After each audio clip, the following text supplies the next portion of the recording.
राम राम जी सबको। आपका दिन मंगलमय हो। मैं ईश्वर से कामना करती हूँ आप हमेशा खुश और स्वस्थ रहें। आज हम बात करेंगे पेट दर्द के बारे में। क्या, कैसे, क्यों, सभी जानकारी दूंगी। किस प्रकार का पेट दर्द जिसमें राहत मिले, क्या कारण होता है उसका। अब एक तो पेट दर्द होता है जब पता चलता है पित्ताशय में यानी गाल ब्लैडर में पथरी है।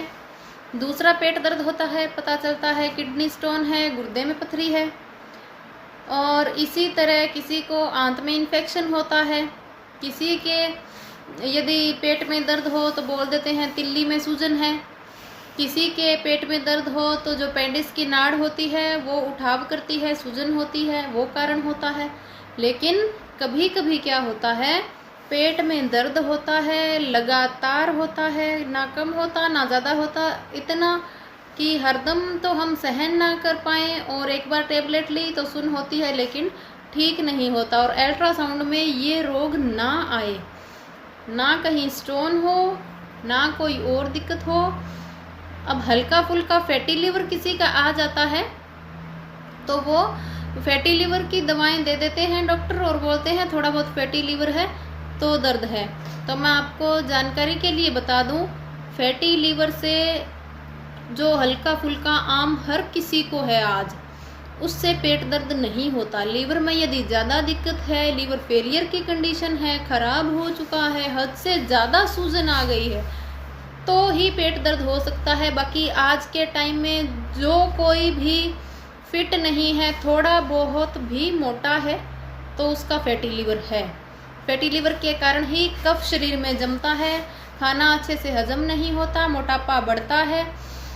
तो थोड़े बहुत फैटी लीवर से ये नहीं कह सकते कि पेट में दर्द है। ये तो आप चाहे आज 10 साल के बच्चे की भी अगर जांच करवाएंगे ना तो आपको मिल जाएगा। और 30+ आप किसी का भी अल्ट्रासाउंड करवा लीजिए। पेट दर्द में जब कराते हैं, किसी किसी को स्टोन होते हैं, तो भी फैटी लीवर हर किसी का आता है। और मोटा व्यक्ति, थोड़ा सा भी मोटा, आप किसी का भी करवा लो, फैटी लीवर आएगा ही आएगा। यदि लीवर पर चर्बी है तभी शरीर पर चर्बी है, तो ये तो कारण नहीं हुआ। तो जो मैं आपको जानकारी देना चाहती हूँ वो क्या बात है, वो बात ये है कि यदि ऐसा पेट दर्द हो तो उसे हम कैसा ठीक कर सकते हैं, उसका कारण क्या है। उसका कारण मुख्य रूप से ये होता है जो हमारा खान पान है। हम जो खाना खाते हैं, जिस समाज में रहते हैं, हम कनक की रोटी सुबह शाम का हमारा डाइट चार्ट है ही है। यदि किसी ने कुछ और कह दिया फॉलो करने का तो हम वो चीज़ खा सकते हैं लेकिन रोटी नहीं छोड़ सकते। अब रोटी भी कैसी, आजकल ट्रेंड है रोटी सुंदर सफ़ेद होनी चाहिए, अच्छी तरह मैदे की तरह पिसा हुआ आटा होना चाहिए तो ही अच्छी लगेगी। तो यही धीरे धीरे धीरे धीरे करके हमारी जो आंत होती है, वो आम भाषा में जो किसान लोग हैं वो तो इस चीज़ को बहुत अच्छे से समझ जाएंगे, बाकी भी सबको समझ आएगा। जैसे हम ये बोरवेल जो होता है, ट्यूबवेल होता है, इसके अंदर जो फिल्टर डालते हैं उसके चारों तरफ छोटे छोटे सुराख होते हैं, उसी तरह ठीक हमारी आंत में सुराख होते हैं, बिल्कुल छोटे छोटे। और जब हमारा खान पान यही रहे, हम मोटा अनाज ना खाएं, व्रत ना करें, आंत की सफाई के लिए कुछ ना करें, षटक्रम वगैरह जो भी है क्रियाएं ना करें, बॉडी सफाई ना करवाएं, तो होता क्या है, चाहे आप बिस्कुट खा रहे हो, चाहे आप भुजिया खा रहे हो, बारीक आटे की यदि रोटी भी आप खा रहे हो ना, उसमें चोकर नहीं है, जिसे हम आम भाषा में छानस बोलते हैं। चोकर युक्त यदि रोटी नहीं है, आटा आप छान के यदि खा रहे हैं, तो वो भी बिल्कुल थोड़ा थोड़ा थोड़ा थोड़ा आंतों में जम जाता है, आंतों की अच्छे से सफाई नहीं होती। हम बोलते हैं हम सुबह फ्रेश हो रहे हैं, हमें कब्ज नहीं है। जी नहीं, आंत की उस तरह सफाई नहीं होती जिस तरह होनी चाहिए। जब वो सुराख रुक जाते हैं और आंत में गंदगी चारों ओर जम जाती है, आप कोई भी आम पाइप लेके देख लीजिए जिसमें से कचरा बाहर निकलता हो तो कहीं ना कहीं चिपकेगा, उसके कारण पेट में दर्द होता है। अब धीरे धीरे वो जब कचरा बढ़ रहा है पेट में, हमारे नाभि से नीचे भारीपन रहेगा और ऐसे जी मिचलाना, गैस का सा उठाव, कलेजा भारी रहना, खुल के भूख न लगना, ये सब भी लक्षण हैं पेट दर्द के साथ उसके। तो उस समय क्या करें।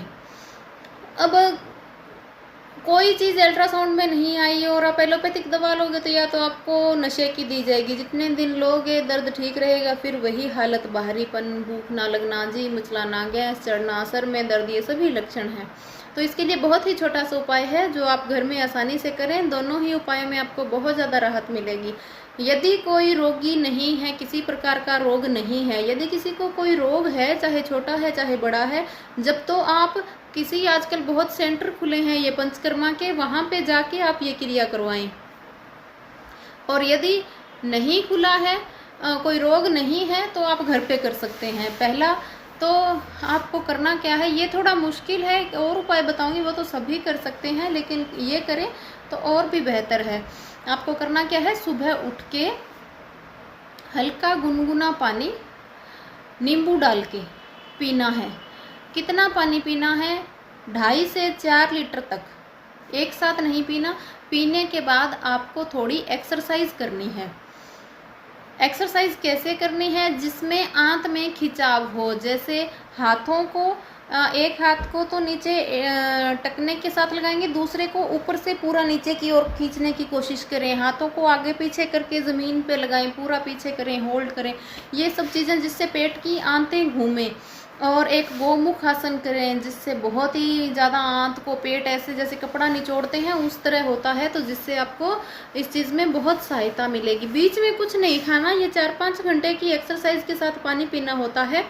स्टार्टिंग में आपका पेट साफ होगा, फिर लूज मोशन होगा, फिर बिल्कुल साफ पानी होगा। ये क्रिया वैसे तो मैं सलाह आपको दूंगी किसी के सानिध्य में करें तो बहुत अच्छा। उसके बाद वो आपको एक अच्छा डाइट चार्ट देंगे।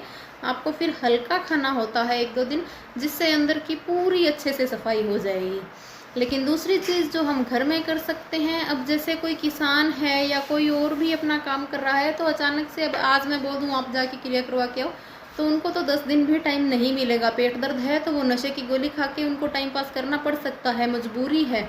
अब बोल दें कि 3 दिन आप कहीं रह के क्रिया करवाएं, तो ये संभव उनके लिए नहीं हो पाता, काम ही ऐसा है उनका। तो उनके लिए एक और दवा बताती हूँ, वो ले सकते हैं। पेट दर्द में भी आराम मिलेगा, पेट साफ भी हो जाएगा कुछ हद तक, उतना अच्छा से नहीं होगा। आपको करना क्या है, आप 1 चम्मच सौंफ, 1 चम्मच अजवाइन, ये दोनों तो आप पीसी हुई ले सकते हैं। जीरा भी पीसा हुआ या साबुत कौन सा भी ले सकते हैं।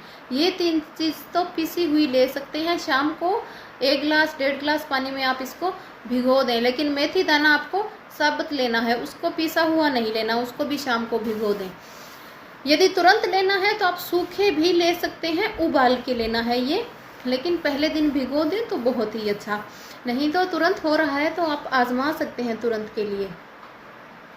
कुछ एक तो पेट दर्द यदि कम शिकायत है ना, तो आप 1.5 चम्मच सौंफ मुंह में रख के चूसें, खाना नहीं, उसका रस धीरे धीरे जाने दें। कई बार बहुत तेजी से गैस बन जाती है और बहुत तेज दर्द होता है, हमें समझ ही नहीं आता किस कारण से हो रहा है। तो एक बार के लिए आप सौंफ मुंह में रखें। यदि स्टोन नहीं है तो उससे ही आराम आ जाएगा, बहुत ही अच्छा। अदरक का टुकड़ा थोड़ा सा आप चूस लें, उससे भी आपको बहुत अच्छा आराम मिल जाएगा। तो उस कंडीशन में आप सूखा भी ले सकते हैं। 1 चम्मच जीरा, 1 चम्मच सौंफ, 1 चम्मच अजवाइन, 1 चम्मच मेथी दाना। मेथी दाना साबुत इसलिए बोल रही हूँ, पीसने के बाद बहुत ही गाढ़ा हो जाता है वो पानी और चिपचिपा हो जाता है, पीने लायक नहीं रहता, हर कोई नहीं पी पाता। यदि साबुत है तो सिर्फ उसके गुण और स्मेल आएंगे, पानी उतना गाढ़ा नहीं होगा। इसको उबालना है और उसके बाद इसमें आप थोड़ा सा सेंधा नमक, काला नमक या काली मिर्च थोड़ी डालें और इस पानी को थोड़ा थोड़ा करके पिए, तो पेट दर्द में तुरंत आराम मिलेगा। नहीं तो आप शाम को भिगोएं, सुबह उबाल के छान के, और इसमें थोड़ा काला नमक, काली मिर्च, थोड़ा सेंधा नमक डाल के इसको पिए। सौंफ, जीरा, अजवाइन, मेथी दाना, चारों चीज़ों का पानी। और यदि वैसे ही नॉर्मल बहुत तेज़ी से एक बार में पेट दर्द हो रहा है, ये दवा मैं बता रही हूँ ना, इसमें बहुत तेज़ दर्द नहीं होता पेट में, बहुत धीरे भी नहीं होता और बहुत तेज़ भी नहीं होता। लेकिन जब गैस बन के पेट दर्द होता है तो बहुत तेज़ दर्द होता है, उसमें सौंफ बहुत अच्छा काम करती है। यदि आप मुंह में रखते हैं 1.5 चम्मच सौंफ के कुछ लंबे समय तक, 10-15 मिनट के लिए, बाद में थूक दें, चाहे खाना चाहें तो खा लें, उससे तुरंत आराम आ जाता है। जीरे से आराम आ जाता है। 1 चम्मच जीरा यदि आप मुंह में 10-15 मिनट तक रखेंगे, उसका रस धीरे धीरे जाएगा तो उसमें आराम आ जाता है। ये दोनों ही दवाएं बहुत अच्छी है, आजमा सकते हैं। लूज मोशन होगा इससे, जो उबाल के आप पानी पियेंगे ना, लूज मोशन होगा इससे, लेकिन कोई घबराने की बात नहीं है। तुरंत चावल ना खाएं, थोड़ा ध्यान रखें। उसके बाद आप खिचड़ी वगैरह ले सकते हैं, बहुत ही अच्छी है। और जो खिचड़ी ले, यदि ब्लड प्रेशर के मरीज़ नहीं है तो उसमें घी डाल के ज़रूर लें। आंत के लिए उस समय घी वाली खिचड़ी रामबाण है, बहुत ही ज़रूरी है।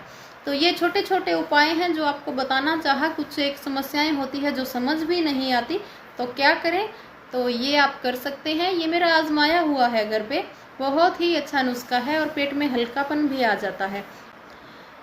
एक इसके लिए ये शंख प्रक्षालन की क्रिया है, जो आप किसी वैद्य या प्रॉपर कहीं, जो ये आजकल तो जगह जगह पंचकर्मा करवाते हैं, षटक्रम पंचकर्मा शंख प्रक्षालन, इसमें ये बहुत अच्छी क्रिया है। इसमें आंत की बहुत अच्छे से सफाई हो जाती है और वो पूरे सानिध्य में करवाते हैं, बहुत अच्छा ट्रीटमेंट होता है। कोशिश करूँगी आगे वो आपको सारे व्यायाम सही से करके बता पाऊँ। अभी वो सुविधा उपलब्ध नहीं है मेरे पास कैमरा वगैरह की, कोई वीडियो बनाने वाला या जो भी आप कह लो। मुझे, मैंने आपको बताया था, उतना अच्छे से नहीं आता बनाना, केवल बोलना आता है और नॉर्मल वीडियो आपको बना के बता देती हूँ। जो चीज़ें नहीं आती वो कहने में कोई शर्म नहीं होनी चाहिए। तो मुझे वीडियो का उतना नहीं नॉलेज, कैसे बनाना है, कैसे करना है, तो कोशिश ज़रूर करूँगी। बाकी ये क्रिया, इसके अंदर वो नींबू का, नमक का पानी ही पिलाते हैं, जब तक पिलाते हैं जब तक आंत पूरी तरह अच्छी से सफाई नहीं हो जाती। तो ये जो शंख प्रक्षालन की क्रिया है, आप कहीं से करवा सकते हैं। और वैसे बोलूँ तो 30-40 प्लस वालों को करवानी चाहिए। वैसे तो किसी को भी दिक्कत हो करवाएं, ज़्यादा नहीं तो उनको तो एक बार ज़रूर ही करवानी चाहिए, तो आगे ये दिक्कत ना आए। आजकल कुछ केस आते हैं, आंत में गंदगी सूख गई या आंत का ऑपरेशन होगा, गांठें बन गई, तो ये दिक्कत नहीं आएगी। तो राय है आपके लिए, सुझाव है, आप करवाएं। आजकल तो हर बाज़ार में ही आपको ये मिल जाएंगे सेंटर। और बाकी घर में कैसे करनी है स्वस्थ व्यक्ति, तो मैंने आपको बता ही दिया। गुनगुना नींबू का पानी पिलाते हैं, वो 2.5 से 3-4 लीटर तक, और उसके बीच में एक्सरसाइज चलती है जिसमें पेट की आंत का थोड़ा मूवमेंट होता रहता है। और आपको रात को, उस दिन शाम को 8 बजे सिर्फ खिचड़ी खा के सोना होता है पहले दिन, जिस दिन सुबह आप ये क्रिया, और सुबह उठ के और कुछ नहीं खाना। जब तक पेट अच्छे से साफ हो यही क्रिया करनी है। उसके बाद आप घी वाली खिचड़ी सबसे पहले खाएं, और उसके बाद शाम को भी थोड़ा हल्का मिक्स खिचड़ी या दलिया खाएं। उसके बाद आप आराम से रोटी खा सकते हैं। रोटी जब स्टार्ट करें तो अचानक से पेट भर के ना खाएं। एक आध चपाती करके आप 3-4 बार में उसको 2 दिन में सेट कर लें। वैसे आप खुद समझदार हैं कैसे, तो ये जो है आप करा सकते हैं। तो बाकी अपना ध्यान रखें, साथ बने रहें। Thank you.